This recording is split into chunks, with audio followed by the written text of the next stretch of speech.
ఎవరు చెప్పాలి ఇక్కడ ఇక్కడ అక్కడ పోతుందని? అంటే వీళ్ళు బిఎల్ఓలు వెనకాలే ఉంటారు కదా.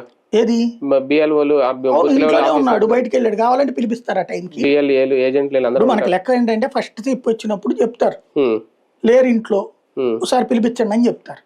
రెండోసారికి రావాలి, లేదంటే రెండోసారి కూడా రానప్పుడు నోటీస్ ఇవ్వాలి, మూడోసారికి వాళ్ళు వచ్చి చేయించుకోవాలి. అంటే అంత పకడ్బందీగా జరుగుద్దా? చెయ్యాలి, చేస్తారు. కాకపోతే రాసుకెళ్ళిపోతారు ఇంట్లో.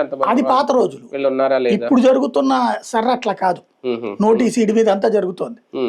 అదే కదా ఇప్పుడు బెంగాల్లో ఇదంతా. అంటే ఇక్కడ ఉండిపోయి ఇప్పుడు ఎక్కడో ఉద్యోగం చేసుకుంటారు. ఇప్పుడు నేను గుంటూరులో ఉద్యోగం చేస్తున్నాను, ఇంకా అక్కడికి వెళ్ళి రాస్తాను, నేను ఉండను, అప్పుడు ఏంది నా పరిస్థితి? పోతుంది నీ ఓటు ఆటోమేటిక్. అప్పుడు అంటే ఇక్కడ లెక్కల్లో చూపిస్తే ఇక్కడ ఒకటి వస్తుందా? అంతే, ఇక్కడ పెట్టుకోవాలి. నువ్వు ఎక్కడైతే 6 నెలలు ఉన్నావో అక్కడే పెట్టుకోవాలి.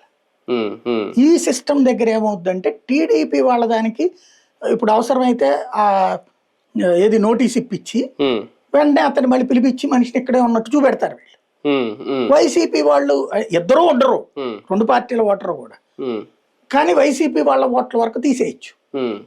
కాదు అని చెప్పడానికి కూడా లేదు, ఎందుకంటే వీళ్ళకి అక్కడ ఆల్రెడీ ఇల్లు అక్కడ ఉద్యోగం చేస్తూ ఉన్నప్పుడు జీతం అక్కడి అకౌంట్ లో పడుతున్నప్పుడు వాళ్ళు ఏమని చూపెట్టాలి, నేను ఎక్కడే ఉంటున్నానని ఎట్ట చూపెడతాడు ఆధారం. కాబట్టి వైసీపీ వాళ్ళ ఓట్లు తొలగించడానికి అవకాశం ఉంటుంది సార్లో. ఎక్కడిది నిజమైన ఓట్లు కాదు,